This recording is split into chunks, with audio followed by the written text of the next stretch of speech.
Hello everyone, welcome back to our channel Kalyani's family vlogs. నేను మీ కళ్యాణి. చూస్తున్నారు కదా, ఏంటి సింపుల్ రెసిపీ ఏం కనిపిస్తుంది అనుకుంటున్నారా? నేను రీసెంట్ వీడియోస్లో మీతో షేర్ చేశాను కదా, నేను ఇక్కడికి వచ్చాక చాలా వెరైటీస్ ఆఫ్ రోటీస్ని అయితే ప్రిపేర్ చేస్తున్నాను అని. అందులో భాగంగా ఈరోజు అయితే నేను ఈ ఆలూ పరాటాస్ని ప్రిపేర్ చేశాను. నిజంగా చాలా బాగా వచ్చాయి. ఇదే మెథడ్లో ఎవరైనా కూడా ఈజీగా సింపుల్గా ప్రిపేర్ చేసుకోవచ్చు. ఇక్కడ నేను వీటిని చేయడానికి రీజన్ వచ్చేసి, ఇప్పుడు నైట్ డిన్నర్ కోసం వీటిని ప్రిపేర్ చేశాను. అంటే ఇప్పుడు నార్మల్గా రైసు, కర్రీసు, పప్పు ఇలా 4 రకాలు చేసుకునే బదులు సింపుల్గా పోనీ రోటీ చేసుకున్నా కూడా దాంతో సపరేట్గా ఎనీ కర్రీ అయితే ఉండాలి.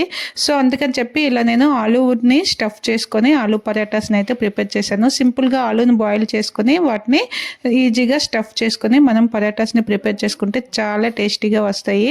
ఇప్పుడు మనం చపాతీల కోసం అయితే పిండిని సాఫ్ట్గా ముద్దగా కలుపుకొని ఆ పిండిని ఒక అరగంట పాటు పక్కన పెట్టుకోవాలి.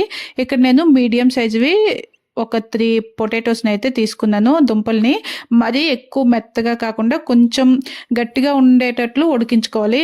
అంటే ఎక్కువ మెత్తగా ఉడికితే మనకి స్టఫ్ అనేది కొంచెం వాటర్ కన్సిస్టెన్సీ ఎక్కువ అయిపోతుంది. అందుకని కొంచెం గట్టిగా ఉడికించుకొని వాటిని ఇలా స్మాష్ చేసుకోవాలి. స్మాష్ చేసుకున్న తర్వాత దీంట్లో మసాలాలన్నీ కూడా కలుపుకోవాలి. దీనికోసం బాగా సన్నగా తరిగిన ఉల్లిపాయలు లేదా చాప్ చేసుకున్నా సరే, ఆనియన్స్ వేసుకుంటే ఆలూకి చాలా బాగుంటుంది. అలాగే సన్నగా తరిగిన పచ్చిమిరపకాయలు, కొత్తిమీరతో పాటు కొంచెం మన రెగ్యులర్ స్పైసీస్ ఉంటాయి కదా, ఉప్పు, పసుపు, మసాలా, ధనియాల పొడి, ఇలా అన్నింటినీ కూడా వేసుకొని మనం ఈ స్టఫ్ని అయితే రెడీ చేసుకోవాలి.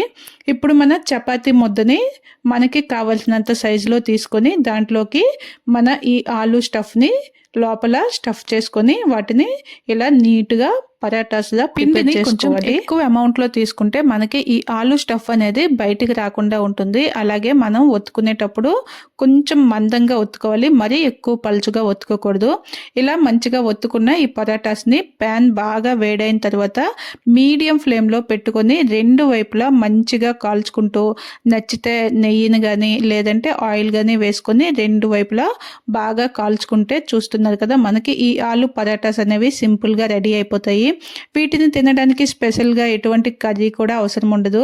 మనం రైతా చేసుకుంటాం కదా, పెరుగు రైతాతో కానీ, లేదా ఇటు నార్త్ సైడ్ అయితే చాలామంది పికిల్స్తోనే తింటారు. నిజంగా పికిల్స్తో కూడా దీని టేస్ట్ అయితే చాలా బాగుంటుంది.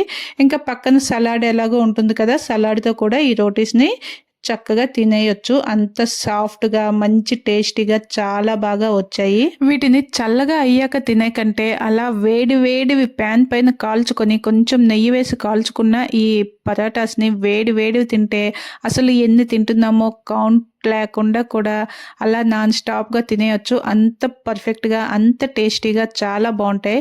ఇంతకీ మీకు పరాటాస్లో ఏ పరాటాస్ అంటే ఇష్టం? అంటే పరాటాస్లో చాలా వెరైటీస్ ఉన్నాయి కదా, పన్నీర్ పరాటా, ఆనియన్ పరాటా, ఆలూ పరాటా, ఇలా చాలా వెరైటీస్ ఉన్నాయి. నాకు లాస్ట్ టైం వరకు ఓన్లీ చపాతీ, మామూలు నార్మల్ పరాటాయే తెలుసు. ఎప్పుడైతే మేము కాశ్మీర్ ట్రిప్కి వెళ్ళామో అక్కడ ఎప్పుడు బ్రేక్ఫాస్ట్లోకైనా, లంచ్, డిన్నర్ ఎప్పుడు వెళ్ళినా మెనూ అడిగితే అందులో ఓన్లీ పరాటాసే ఉండేవి. అందులో కూడా చాలా టైప్స్ ఆఫ్ పరాటాస్ ఉండేవి అనమాట. చాలా టేస్టీగా కూడా ఉండేవి. అప్పటి నుంచి నేను ఈ పరాటాస్ అంటే నాకు కూడా చాలా బాగా నచ్చేస్తున్నాయి.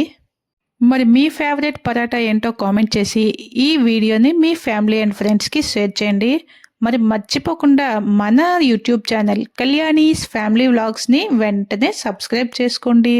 Thank you for watching.